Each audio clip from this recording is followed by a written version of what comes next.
Hay 5 problemas e inconsistencias graves con la Biblia. ¿Cuáles? Que ninguno de los 4 evangelios fueron escritos por discípulos de Jesús. Bueno, los evangelios sinópticos son 4. De esos 4, 2 no fueron escritos por los apóstoles, eso es verdad. Pero esa afirmación es falsa porque todos los 4 sinópticos fueron escritos por discípulos de Jesús. Porque a ver, hay que asentar bases. ¿Qué significa ser discípulo? Pues es la persona que sigue la opinión de una escuela aun en cuanto vive en tiempos muy posteriores a los maestros que la establecieron. Entonces tu afirmación es falsa porque los 4 evangelios fueron escritos por discípulos de Jesús. El evangelio de Mateo fue escrito personalmente por el discípulo de Jesús Mateo, el ex publicano, Mateo capítulo 9 versículo 9. El evangelio de Marcos fue escrito por Juan Marcos, creyente de la iglesia primitiva y acompañante del apóstol Pedro. Lo escribe desde Roma, Italia, y aunque no fue apóstol de Jesús, sí fue discípulo de Jesús. El evangelio de Lucas lo escribe literalmente Lucas, un médico griego. Lucas fue acompañante de Pablo en su segundo y tercer viaje misionero. Los discípulos son pescadores, clase baja, sin educación formal, hablan arameo, analfabeta. No, los pescadores no eran pueblerinos. Se ganaban la vida en el mar de Galilea, como se puede ver en la famosa casa de un pescador excavada en Bethesda. En segundo lugar, los pescadores eran comerciantes, es decir, tenían que tener un escriba o saber leer y escribir. Entre los discípulos de Jesucristo estaba Mateo Leví,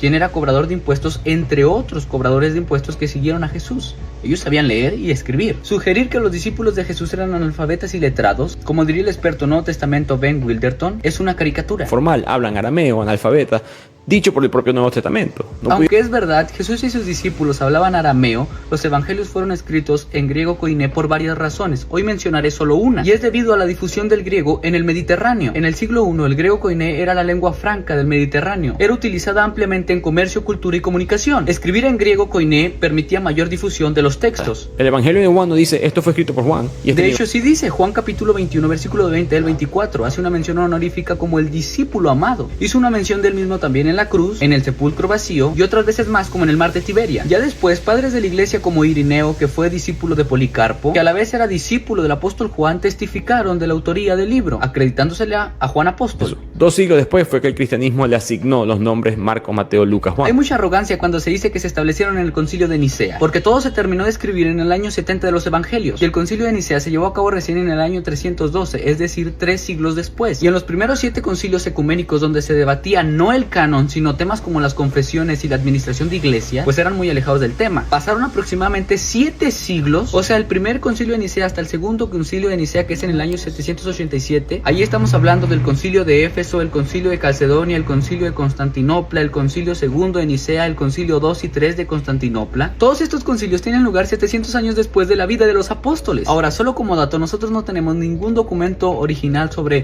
Platón, Aristóteles, Heródoto. Todo lo que de ellos se habla no son documentos originales. Esto lo digo por esto. Tercero, quien sea que los escribió, no tenemos los originales. Falso, tenemos alrededor de 9000 copias que provienen del griego original, es decir, del griego koiné. De latín y el arameo tenemos 6000. Cuando hablamos obviamente de la Septuaginta, acumulamos alrededor de 14000 documentos originales. Tenemos copias de siglo y medio, 2 siglos después. Bueno, lo que nosotros podemos saber del Nuevo Testamento, Jesucristo va en la historia aproximadamente en el año 30-33. Marcos, el primer evangelista, escribe sobre él en el año 45. O sea, pasaron del año 33 al 45 aproximadamente 12 años. Por ejemplo, cuando se escribe de Aristóteles y se reproduce lo que se sabe de su vida, pasaron 1400 años. Pasaron 7 siglos y solo hay 7 copias, y de esas 7 copias ninguna es original. Lucas escribe su evangelio entre el año 50 y 53. Pablo cita a Lucas entre los años 53 y 57. Lucas escribe el libro de Hechos entre el año 57 y 60. Y paradójicamente la muerte de Pedro y Pablo se da entre los años 61 al 65. La destrucción del templo en el año 70. O sea que pasaron solo de 2 a 3 décadas, es decir, de 20 a 30 años, para que se narrara sobre la vida pública de Jesús. Sí. Entre copia y copia hay diferencia. Bueno, volvamos al mismo ejemplo que ya he tomado. Lo que se escribe sobre Platón, Aristóteles pasa en 1400 años. Por eso cuando se replica 14 siglos después, la pregunta es ¿cuántos errores se pueden insertar en 1400 años? Ahora, ¿cuántos errores se pueden insertar entre el año 33 al 45? Que es el momento en el que Marcos escribe su primer evangelio. Yo les pregunto a ustedes, ¿dónde hay más posibilidad de ilustrar un error? ¿En 1400 años de distancia o en 12 años de distancia?